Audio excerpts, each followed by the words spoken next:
Private car থেকে 100 কেজিরও বেশি গাঁজা উদ্ধার রানাঘাটের জাতীয় সড়কের বেগোপাড়া থেকে।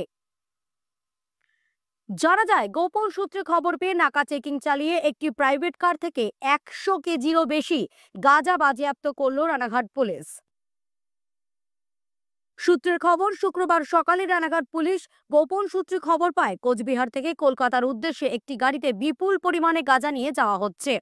আর এরপরই রানাঘাট পুলিশ বেগোপাড়া এলাকায় নাকা চেকিং শুরু করে। পুলিশের চেকিং দেখে একটি প্রাইভেট কার জাতীয় সড়ক ছেড়ে রাজ্য সড়কে পালানোর চেষ্টা করলে পুলিশ গাড়িটিকে তাড়া করে ধরে ফেলে। এরপর পুলিশ গাড়িটিকে চেক করতেই উদ্ধার হয় গাঁজা।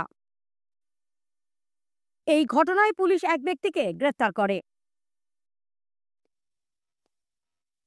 তবে কোচবিহার থেকে ওই গাড়ি কোথায় এই গাঁজা পাচার হচ্ছিল, রানাঘাট থেকেই বা কোন পথে কার কাছে পৌঁছতো এবং এই পাচার চক্রের প্রক্রিয়া কিভাবে চলে, এই ঘটনায় আর কেউ জড়িত আছে কিনা, এই পুরো বিষয়ের তদন্ত শুরু করেছে পুলিশ।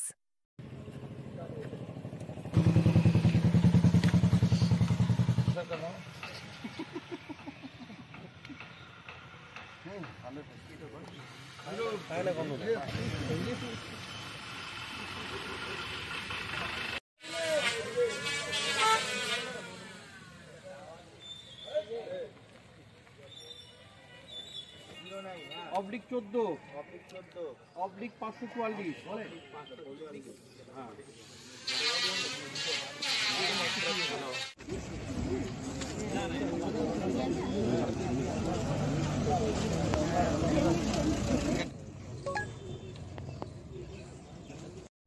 ব্যুরো রিপোর্ট, বর্তমান ভারত।